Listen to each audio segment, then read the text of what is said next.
Iya, dan ini Ibu, tadi Ibu mengatakan bahwa pengukurannya itu mau sebagus apa gitu ya, seakurat apa. Nah, bagaimana Ibu cara memastikan bahwa pengukuran kita itu sudah betul, sudah akurat dan dapat diandalkan tentunya? Oke, nah tentunya di awal sebelum kita melakukan pengukuran kita harus memastikan bahwa alat yang kita gunakan itu sudah terkalibrasi, begitu. Nah itu ya, jadi cek dulu sudah terkalibrasi atau belum. Kalau memang belum juga itu mahasiswa harus dapat melaporkannya kepada laboran, karena hak mahasiswa mendapatkan alat yang prima ya untuk dilakukan survei pemetaan, begitu ya.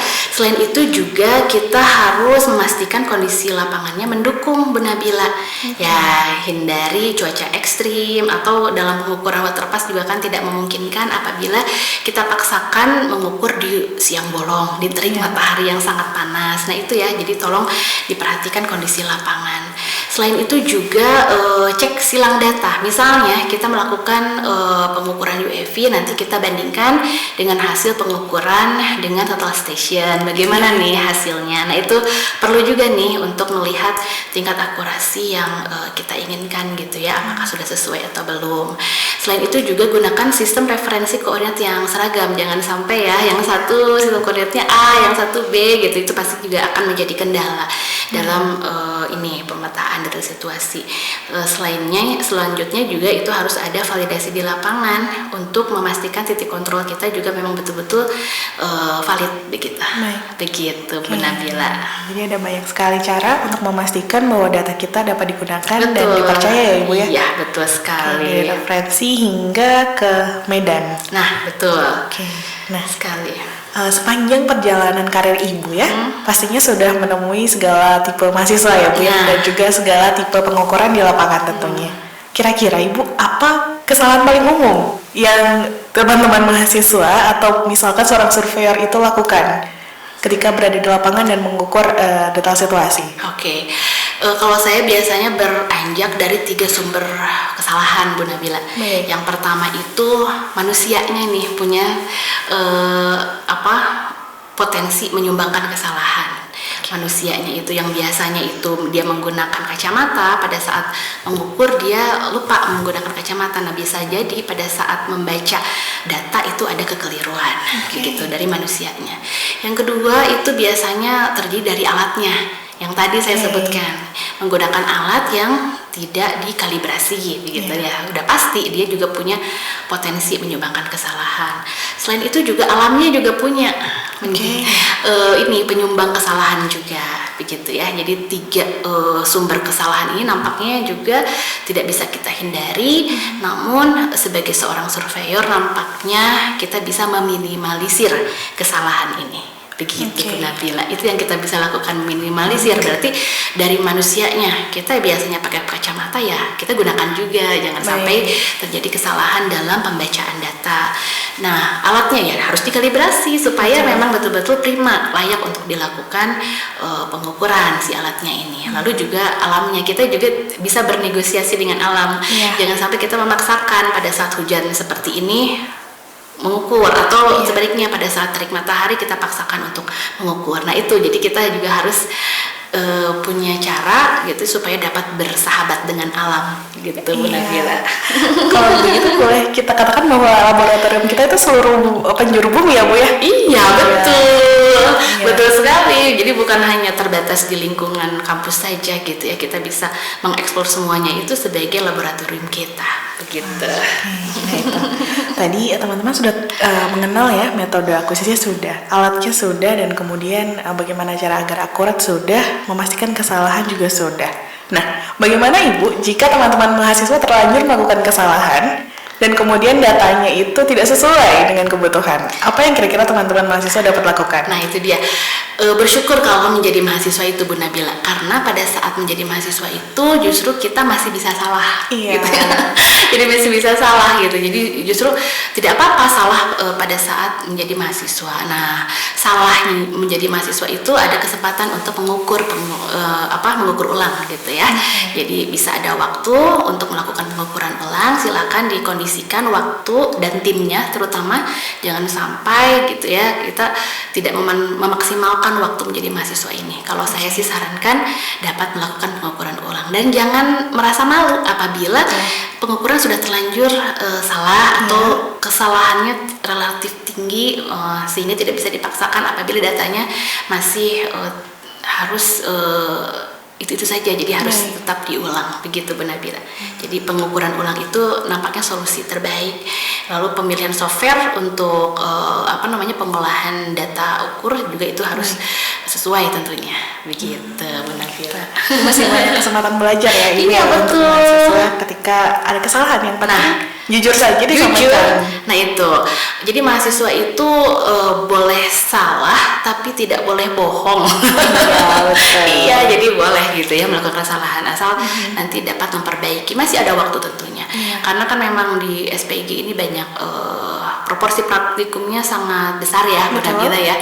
Jadi waktu untuk pengukurannya juga lebih banyak dibandingkan perkuliahan tatap muka di kelas. Namun itu dia Bu Nabila. Jadi ada mahasiswa yang semangat gitu ya. Namun ada lagi yang udahlah kita pasrah. Nah itu kita perlu memotivasi bagi mahasiswa yang pasrah-pasrah itu. Kita berikan pengertian bahwa ini kesalahannya relatif tinggi dan ini tidak bisa kita biarkan, harus ada pengukuran ulang. Jadi kita semangat untuk dapat melakukan pengukuran ulang. Mungkin begitu Bu Nabila. Dan tentunya mungkin juga mengetahui salahnya di mana ya Ibu. Nah itu, iya betul. Salahnya di mana sehingga mereka juga paham jangan sampai kesalahan itu terulang kembali. Gitu. Teman-teman mahasiswa di garis bawahnya bisa mengukur ulang. Betul, ada kesempatan itu, tetap semangat saja. Baik, nah itu ketika teman-teman memiliki kesalahan masih bisa diulang. Nah, bagaimana Ibu ketika kita di lapangan gitu ya sudah memaksimalkan untuk metode dan juga bagaimana memastikan pengukuran kita akurat. Tapi apa yang perlu teman-teman mahasiswa perhatikan untuk menjaga keselamatan dirinya, alat dan juga sekitarnya Ibu dalam melakukan pengukuran? Betul, APD itu penting nih. Poin pertama yang harus diperhatikan oleh mahasiswa APD. Seringkali mereka menyampingkan adanya APD ini. Jadi ada yang udahlah helm nggak usah dibawa, kan itu mah hanya aksesoris. Justru itu adalah melindungi kepala mereka gitu ya dari hal-hal yang membahayakan. Nah ya, rompi, lalu alat-alat pelindung diri lainnya, payung, silakan digunakan pada saat pengukuran. Dan wanita pun walaupun gitu ya, proporsi sekarang wanita dan laki-laki di prodi kita ini relatif berimbang ya Bu Nabila ya. Gitu. Jadi untuk emansipasi wanita untuk masuk dalam dunia survei pemetaan juga relatif besar nih Bu Nabila. Jadi jangan berarti wanita itu malah menjadi penghalang para lelaki dalam pengukuran. Jadi usahakan dalam praktikum itu menggunakan kostum yang gampang bergerak, gampang untuk bermobilisasi begitu ya. Jadi silakan digunakan sesuai dengan peruntukannya, pakaian juga, APD, pakaian. Dan kalau bekerja dalam tim itu juga susah-susah gampang Bu Nabila. Bagaimana kita memahami karakter setiap orang dalam satu tim itu. Nah itu dia, perlu diperhatikan kerjasama dalam tim. Lalu juga sebelum pengukuran itu biasanya dilakukan orientasi lapangan, memahami medan kerja.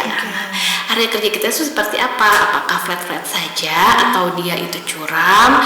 Dan itu juga mempengaruhi metode apa sih yang kira-kira tepat untuk menaklukkan medan itu. Begitu ya Bu Nabila ya. Ternyata banyak hal ya Bu ya yang harus teman-teman perhatikan, baik untuk dirinya, kemudian rekan-rekannya, dan tentu saja dalam prodi SPG sudah diminta begitu ya Bu ya untuk melengkapi dirinya dari awal semester mungkin ya Bu? Iya betul, dari APD itu sudah mulai dikenalkan dan digunakan sebenarnya di awal semester ini. Betul. Oke, nah ini Bu yang menjadi tonggak pokok dari mata kuliah praktik detail situasi. Kira-kira dari Ibu Nanin sebagai dosen pengampu mata kuliah begitu ya Bu, apakah ada saran begitu dan juga rekomendasi bagi teman-teman mahasiswa yang baru memulai pengukuran detail situasi ini? Ya, baik. Sesungguhnya mahasiswa itu jangan menjadi orang soliter yang tidak mau bergaul dengan teman-temannya sehingga dia merasa kesulitan sendiri, tidak share dengan teman-teman yang lain. Nah, itu biasanya yang menjadi permasalahan mahasiswa tidak dapat berkembang di kampus. Nah, salah satunya untuk mata kuliah pemetaan detail situasi ini harus tetap membuka diri, begitu ya. kita harus memahami bahwa kita adalah makhluk sosial di mana kita tidak bisa hidup sendiri. Kita sesungguhnya butuh orang lain. Nah, butuh orang lain bekerja dalam tim ya, kita harus dapat memaknai karakter setiap orang seperti apa, begitu ya. Lalu juga mahasiswa itu harus care terhadap teknologi baru, jadi jangan menutup diri ada teknologi baru, saya pakai manual saja gitu ya. Nah, tidak seperti itu, karena memang di dunia kerja juga kan harus dibutuhkan penggunaan teknologi baru tadi, begitu ya Bu Nabila ya. Nah, itu pelajari dasar-dasar pengukuran, makanya di dalam pengukuran deteksi situasi itu tidak langsung deteksi situasi ya, namun kita juga sudah belajar yang namanya pengukuran kerangka dasar vertikal, horizontal, itu sudah dilakukan di semester sebelumnya, begitu ya, sehingga mereka punya bekal bagaimana sih pengukuran kerangka, baik nanti langsung akuisisi datanya, pengolahan, sampai nanti visualisasinya titik-titik kerangka tersebut. Baru nanti di semester selanjutnya kami juga sudah dapat memberikan deteksi situasi, karena memang sudah disampaikan pengukuran kerangka sebelumnya. Gitu mungkin Bu Nabila. Jadi kalau mahasiswa di sini merasa sendiri itu, nah itu perlu dipertanyakan, karena banyak mata kuliah kita juga yang membutuhkan kerjasama dalam tim ya. Bu Nabila ya. Kalau memang ternyata ada proyek-proyek kecil di mana mereka dapat mengaplikasikan keilmuan mereka, itu juga tidak ada salahnya Bu Nabila. Hanya saja pemilihan waktu nih, proyek-proyek itu jangan sampai mengganggu akademik mahasiswa Bu Nabila. Nah, seringkali begitu kan, menerima proyek tapi di waktu perkuliahan. Nah, itu dia salah waktu nih. Kalau mau itu gunakan waktu-waktu yang memang betul libur, begitu ya. Jadi itu sangat kami support mahasiswa itu. Iya. Jadi mengembangkan itu boleh, namun juga manajemen waktunya. Betul ya sekali. Iya. Luar biasa sekali. Ibu, sayang sekali kita sudah ada di penghujung acara Bu Nanin. Jadi sayang sekali ya, pada diskusinya sungguh luar biasa, dan juga ilmu yang diberikan oleh Ibu Nanin luar biasa juga. Dan teman-teman yang mendengarkan tentunya, aduh kenapa harus berakhir begitu tentunya. Dan mungkin Ibu, untuk menutup episode kali ini dari Bu Nanin, apakah ada motivasi dan juga closing statement seperti itu? Oke, untuk teman-teman nih mahasiswa yang tertarik berada di bidang keilmuan survei pemetaan dan informasi geografis, percayalah selama masih ada daratan, lautan, udara, itu objek pemetaan tidak akan pernah ada habisnya, begitu ya. Dan itu adalah bagian dari keilmuan kita untuk dapat diterapkan di sana. Itu saja mungkin Bu Nabila. Luar biasa sekali. Ya, terima kasih banyak Bu Nanin sudah meluangkan waktu untuk episode kali ini. Kami sampaikan permohonan maaf bila mana terdapat pertanyaan yang kurang berkenan, Ibu. Mungkin kita bisa bertemu lagi ya Ibu ya di episode selanjutnya ya. Insya Allah. Siap. Yang pastinya bersama dengan Ibu Nanin. Baik teman-teman, inilah akhir dari episode ketiga terkait dengan mengungkap praktik data situasi, ilmu, seni, dan teknologi di balik pengukuran akurat. Ditunggu untuk episode selanjutnya. Terima kasih. Wassalamualaikum warahmatullahi wabarakatuh. Waalaikumsalam warahmatullahi wabarakatuh. Terima kasih banyak Ibu. Terima kasih juga, sama-sama Bu Nabila.